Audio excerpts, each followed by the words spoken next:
네, 오늘도 기쁨과 감사가 넘치시기 바라겠습니다. 오늘 말씀은 로마서 1장 11절에서 12절 말씀입니다. 내가 너희 보기를 간절히 원하는 것은 어떤 신령한 은사를 너희에게 나누어 주어 너희를 견고하게 하려 함이니 이는 곧 내가 너희 가운데서 너희와 나의 믿음으로 말미암아 피차 안위함을 얻으려 함이라. 아멘. 자, 오늘 말씀의 내용은 바울이 왜 로마 교회에 가려고 간절히 기도하고 있는지를 그 이유를 말해주는 내용입니다. 왜 가려고 하느냐 하면 신령한 은사를 나누어 주려고 하기 때문이라고 말씀하고 있습니다. 오늘 말씀 다시 읽어보면요. 내가 너희 보기를 간절히 원하는 것은 어떤 신령한 은사를 너희에게 나누어 주어. 자, 이렇게 기록합니다. 자, 여기서 신령한 은사라는 것은 어떤 것일까요? 영의 선물 이런 뜻인데요. 성령님이 주시는 선물이라는 의미가 담겨 있습니다. 자, 어떤이라는 단어, 어떤 신령한 은사 이렇게 되어 있는데 어떤은 아직 너희가 알지 못하는 그런 성령님의 선물을 나누어 주려고 한다. 이런 의미가 됩니다.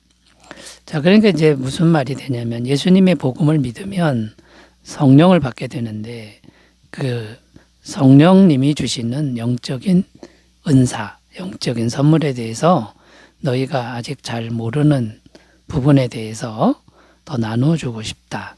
이런 내용이 되는 것입니다.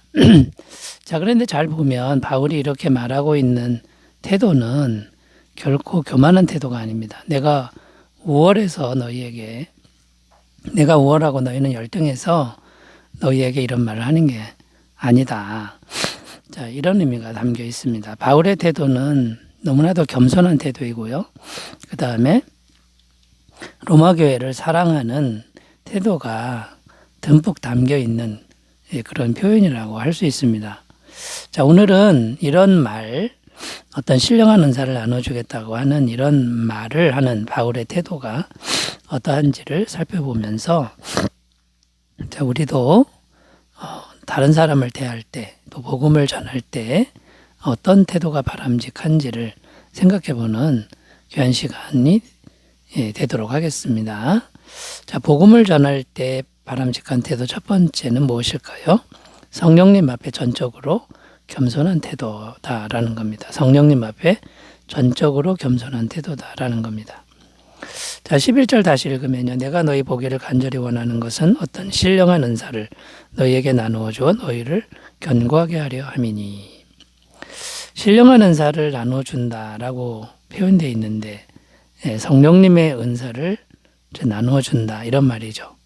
마치 바울이 성령의 은사를 나누어 주는 것 같은 이런 뉘앙스로 표현이 되어 있는데 만약에 바울이 성령의 은사를 나눠준다라고 한다면 바울은 굉장히 교만한 사람으로 보인다라는 겁니다. 왜냐하면 성령님을 자기 마음대로 하는 것처럼 보이기 때문입니다. 자, 그런데 이 말씀은 그런 의미가 결코 아닙니다.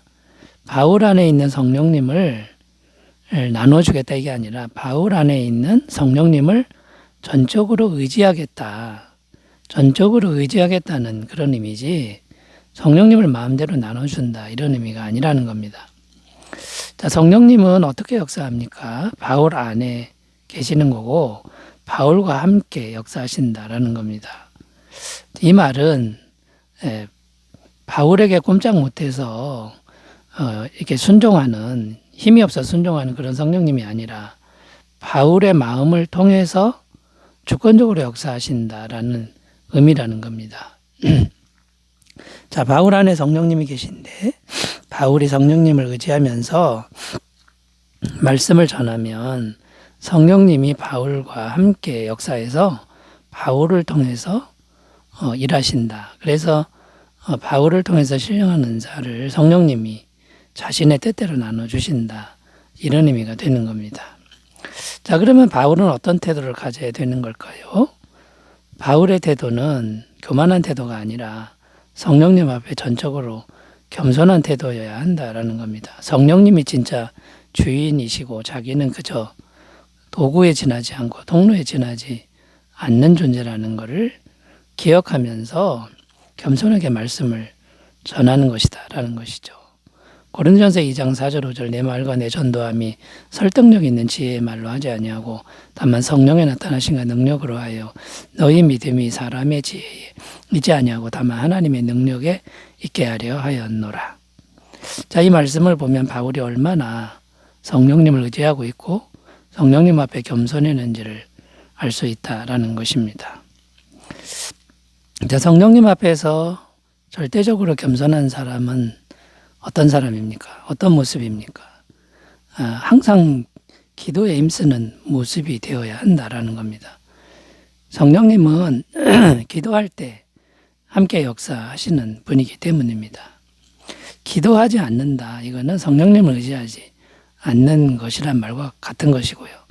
기도하지 않고 하는 건 자기가 하겠다는 거니까 자기가 주인이 되겠다는 말이니까 교만한 말이 된다라는 겁니다.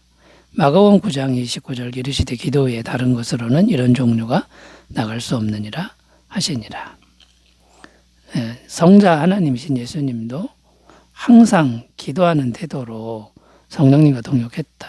이것을 우리가 꼭 기억하셨으면 좋겠습니다. 자, 그러므로 여러분 우리가 말씀을 전할 때나 사람을 만날 때 복음을 전할 때 성령님 앞에 전적으로 겸손한 모습을 또 기도하는 모습을 가지고 다가가시기를 바라겠습니다. 자, 두 번째로 가보겠습니다. 복음을 전할 때 어떤 태도가 바람직한 태도일까요? 두 번째는요. 우월의식이 아니라 상대방의 믿음이 잘 자라길 원하는 그런 마음의 태도가 중요하다라는 겁니다. 11절 다시 한번 읽겠습니다. 내가 너희 보기를 간절히 원하는 것은 어떤 신령한 은사를 너희에게 나누어 주어 너희를 견고하게 하려 함이니. 자, 여기 보면 너희를 견고하게 하려 함이다 이렇게 표현하고 있는데 바울이 성령님의 신령한 은사를 나눠주는 목적이 너희를 견고하게 하려 함이다. 무슨 말이냐? 나를 위한 게 아니라 너를 위한 것이다. 상대방을 위한 것이다. 상대방의 믿음이 자라나게 되기를 원하는 이제 그런 마음이다라는 겁니다. 자, 상대방이 잘 되는 것, 영적으로 잘 되는 건 믿음이 잘 자라나는 것이죠. 자, 상대방의 믿음이 잘 자라나면 상대방이 하나님과 가까워지는 거고 하나님의 복을 풍성하게 받게 된다라는 것입니다. 자, 그러니까 바울은 복음을 전할 때 그 마음의 태도가 뭐냐면 상대방이 잘 되기를 바라는 그 한 마음으로 전했다는 겁니다. 복음을 전할 때 우월의식이 아니라 자, 이것을 상대방이 잘 알아듣고 믿음이 자라나서 하나님의 복을 풍성하게 받았으면 좋겠다라고 하는 선한 마음이라는 것이죠. 자, 이런 마음을 가지고 있다 그러면 성령님이 얼마든지 바울을 통해서 역사하실 수 있다라는 겁니다. 자, 그런데 가끔 우리는 우리 주변에서 안타까운 모습을 볼 때가 있습니다. 어떤 모습이냐면 복음을 가르치는 사람이 자기가 우월하다, 자기가 계급이 높다, 자기를 드러내기 위해서 이런 태도를 하는 모습을 볼 때 우리는 너무나도 안타깝다라는 것이죠. 복음에 있어서 자기 우월 의식은 어떤 것입니까? 그것은 그 사람이 복음의 진정한 의미를 잘 모르고 있다라고 하는 것을 증거해 주는 것입니다.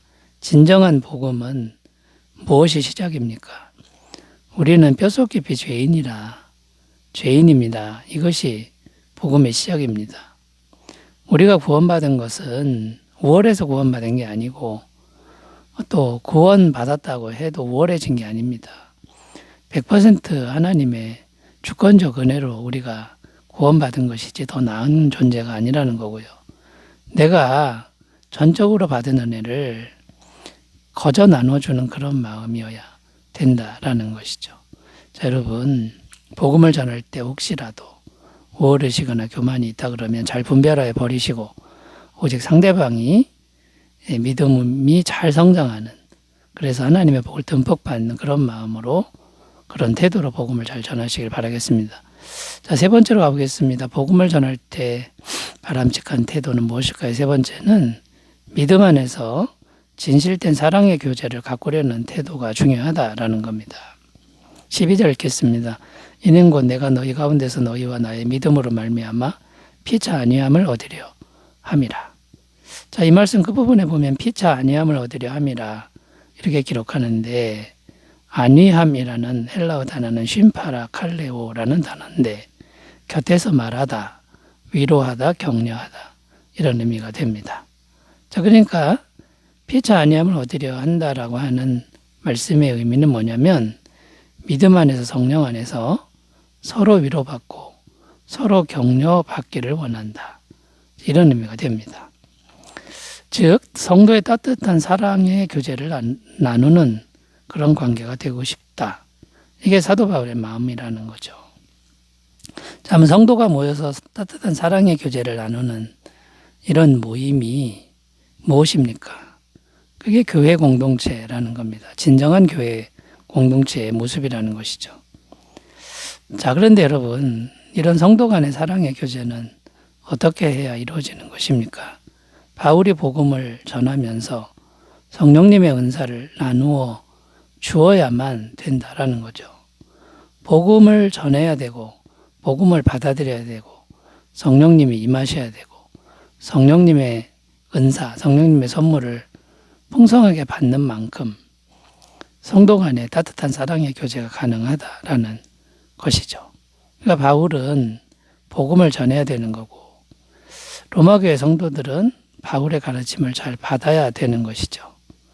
이거는 우월한 사람과 열등한 사람의 관계가 아니라 하나님의 사랑을 받았으니 나눠주는 거고, 또 그 하나님의 사랑을 잘 받아들여서 믿음이 자라나는 이런 모습이라는 겁니다. 자, 그러면 사랑의 공동체가 따뜻하게 이루어진다라는 것이죠. 자, 그러므로 여러분, 복음을 전하는 궁극적인 목표가 뭡니까? 영원 구원입니다. 천국 가는 것이죠. 그러나 이 땅에서의 궁극적인 목표는 나 혼자 구원받는 게 아니라 서로 따뜻하게 사랑의 교제를 나누는 교회 공동체를 이 땅에 세워가는 것이다 라는 겁니다. 자, 그러므로 여러분, 복음을 전할 때 바람직한 태도는 복음을 전해서 영원 구원하고 그 다음에요, 이 땅의 구원의 요람, 구원의 방주가 되는 교회 공동체를 잘 세워가려고 하는 그런 마음의 태도, 이런 태도로 우리가 복음을 잘 전하고 잘 받는 그런 삶의 모습을 갖고 왔으면 좋겠습니다. 기도합니다. 하나님 아버지, 우리가 복음을 전할 때 사랑의 마음으로 전하게 하시고 복음을 들을 때도 겸손하게 잘 받게 하옵소서. 예수님의 이름으로 기도드립니다. 아멘. 은혜 충만하시기 바라겠습니다. 감사합니다.